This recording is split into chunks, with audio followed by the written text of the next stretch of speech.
Good evening बच्चों। आज के क्लास में हम लोग थोड़ा चर्चा करेंगे डिफरेंशिएशंस के बारे में। और डिफरेंशिएशन के बारे में हम लोग 11th में भी बहुत कुछ पढ़ चुके थे, जो बेसिक चीज़ें थी।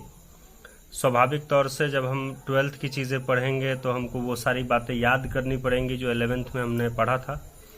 और जहाँ पर 11th में लास्ट हुआ था उस टाइम में भी मैंने बोला था कि वहीं से 12th शुरू होगा। और जहाँ हमने लास्ट किया था वो याद होगा आप लोगों को कि हम लोगों ने चेन रूल पर ख़त्म किया था और वहीं से शुरू करना है आगे।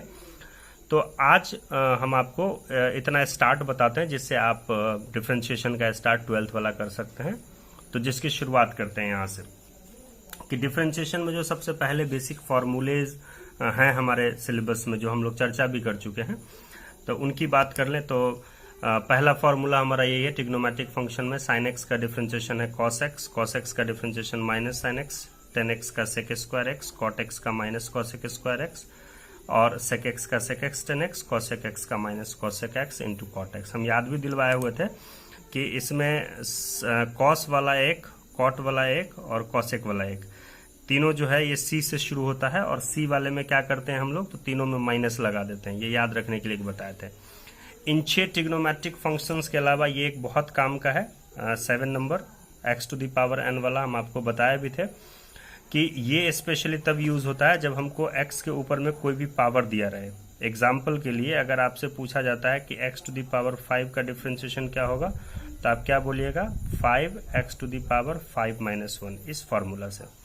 तो ये हो जाएगा 5x टू द पावर 4, यानी x टू द पावर 5 का differentiation, D by D x लगा हुआ, डिफरेंशिएशन हो गया। डिफरेंशिएशन अगर करना होगा तो उसका वैल्यू कितना हो जाएगा, 5x to the power 4।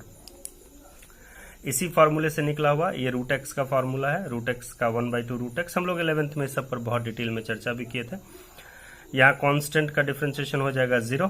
Constant में कुछ भी हो सकता है। फॉर एग्जाम्पल अगर d5/dx लिखा हुआ था, इसका मतलब अब 5 का डिफरेंशिएशन करना है तो 0 हो जाएगा। अगर यहीं पर लिखा हुआ है d साइन 30 डिग्री, तो साइन 30 डिग्री भी क्या हुआ, एक कांस्टेंट है। चूंकि साइन 30 डिग्री का वैल्यू होता है 1/2, तो इसलिए इसका भी डिफरेंशिएशन 0 हो जाएगा। कांस्टेंट कुछ भी रहेगा उसका डिफरेंशिएशन 0 होगा। x का डिफरेंशिएशन 1 होता है। dx और dx नॉर्मली समझने के लिए समझ सकते हैं कि dx dx कैंसिल हो गया, 1 हो गया। e to the power x एकमात्र फंक्शन जो कभी बदलता नहीं है डिफरेंशिएशन में, वो e to the power x है। अगर a to the power x हो, e to the power x में हमेशा e to the power x होगा, लेकिन a to the power x का मतलब हो गया कि जैसे 2 का पावर x है, यानी a के जगह पर कोई भी नंबर हो सकता है। तो अगर इसका डिफरेंशिएशन करना है तो ये 2 टू द पावर x और log 2 हो जाएगा। ध्यान रहे ये बहुत कम यूज होता है, लेकिन जहां पर यूज होता है उस समय में याद करना मुश्किल है क्योंकि ये जल्दी यूज नहीं होता है। तो इसलिए इस फॉर्मूले को थोड़ा खास ढंग से याद रखना है। इस फॉर्मूले में और इस फॉर्मूले में एक खास बात ये भी है कि इसमें x नीचे होता है, नंबर ऊपर होता है, जबकि इसमें नंबर नीचे होता है, x ऊपर होता है। उसके अलावा log x का डिफरेंशिएशन हम लोग पढ़े थे 1/x। तो ये जो फॉर्मूले हम लोग 11th क्लास में पढ़े थे वो एक्चुअली फॉर्मूला बुक में भी होगा। तो ये सारे फॉर्मूले हम लोगों को चाहिए। इसमें और भी कुछ फॉर्मूला ऐड होगा, वो फॉर्मूले हम लोग आगे पढ़ेंगे इसी में। जो जैसे साइन इनवर्स फंक्शन का डिफरेंशिएशन कितना होगा, कॉस इनवर्स का कितना होगा, यानी इनवर्स ट्रिग्नोमेट्रिक फंक्शन जैसी जो चीजें हैं उस पर हम लोग अगले जब आगे पढ़ेंगे उसके तब चर्चा करेंगे। अब हम लोग इसके अलावा पढ़े थे कुछ रूल्स। तो रूल्स भी याद ही होगा तुम लोगों को, तो रिमाइंड कर रहा हूं मैं कि रूल्स में क्या होता है कि अगर दो फंक्शंस हैं प्लस और माइनस में, यहाँ पर u और v जो दोनों फंक्शन है, दोनों का डिफरेंशिएशन हो रहा है, इसलिए ऐसा लिख सकते हैं कि here u and v are both differentiable functions, यानी दोनों फंक्शन का डिफरेंशिएबल जब होगा वो फंक्शन, तभी ये रूल्स काम करते हैं। तो लिखना थोड़ा ठीक रहता है। तो अगर दो फंक्शंस ऐसे, ये u भी देखने में है लेकिन ये नॉर्मली x वाले फंक्शन होते हैं। तो अगर दो फंक्शंस जोड़ में या घटाव में हो, हमको डिफरेंशिएशन करना है, तो हम कैसे करते हैं, तो दोनों को अलग अलग करते हैं।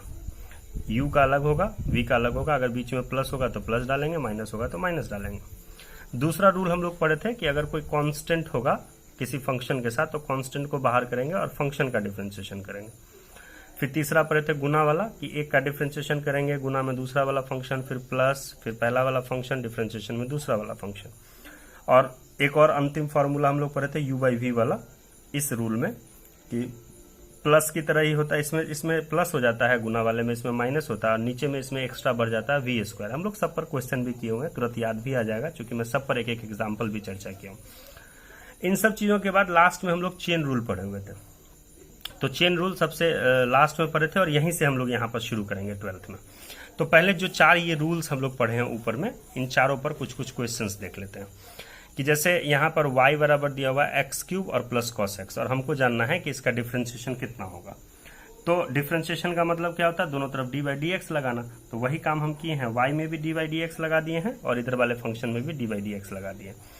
अब जब डी बाई डी एक्स लगाए तो देखे कि दोनों के बीच में प्लस का साइन है, और हमने अभी रूल पढ़ा है कि प्लस में हम दोनों को अलग अलग कर सकते हैं, तो इसलिए हमने दोनों को अलग अलग डिफ्रेंशिएशन में डाल दिया।